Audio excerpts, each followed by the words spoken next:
નમસ્કાર મિત્રો, આ વિડીયો આપણે ગયા શિયાળાનો છે, એટલે કે 1.5 મહિના પહેલાનો. તો જોઈ શકો મિત્રો, આપણે ઓછા માણસો અને વ્યવસ્થિત રીતે સિંગ કાઢવાની પદ્ધતિ આપણે જાતે જ સીપીઓ બનાવેલો છે. અને આ રીતે પહેલા પાથરાના ઢગલા કરી ત્યારબાદ આ રીતના સીપિયામાં પાથરા ઉપાડી અને કલર સુધી લાવવામાં આવે છે.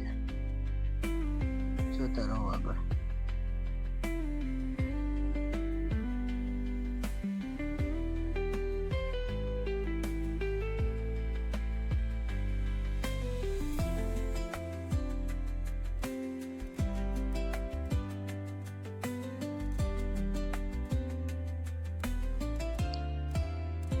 આ રીતે પાથરો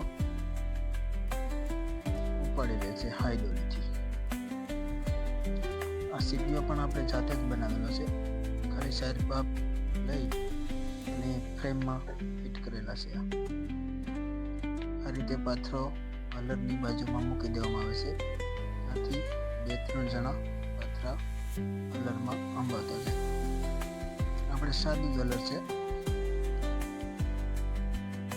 લગભગ 20 વર્ષ પહેલા લીધું.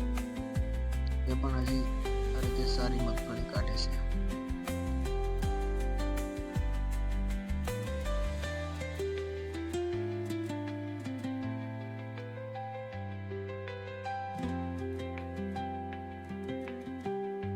જોઈ શકો મિત્રો, આપણું હલર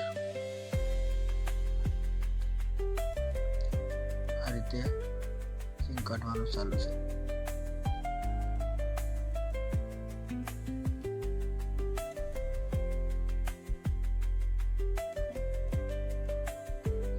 આ રીતે પાથરો મૂકી દે અને બીજો પાથરો લાવે તો આ પાથરો કલરમાં નીકળી. ત્યારબાદ આપણે સિંગની ધાર કરવાનું છે, જેમાં ડાળા અને સિંગ બી પાછળ જતું રહે, એમાંથી નાખવું પડે ડાળા હાથે, અને આગળ ખાલી માટી જ આવે એ રીતનું હલરમાં સેટિંગ કરેલું છે.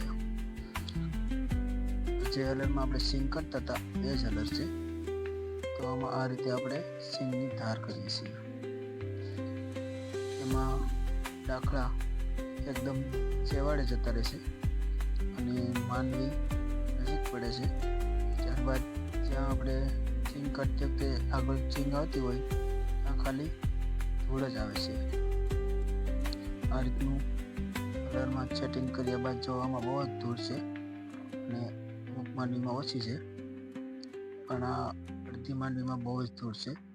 તે માટે આપણે હલરના સેટિંગ ફેરવી અને ધૂળ કાઢવાનું ચાલુ કરેલું છે.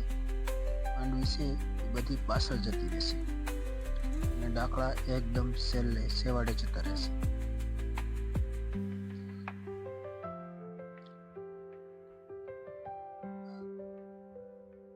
બન્યા રહેજો વિડીયોમાં.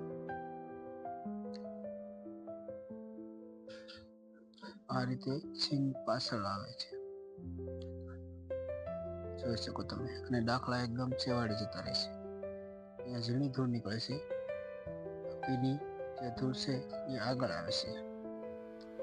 જોઈ શકો તમે, કોક સિંગ આવે 10 ખરે એક જણું જે તગારા ધૂળના લેવા એમાંથી સિંગ અલગ કરતા જાય છે. આ રીતે સિંગ વરાય છે. નમસ્કાર મિત્રો.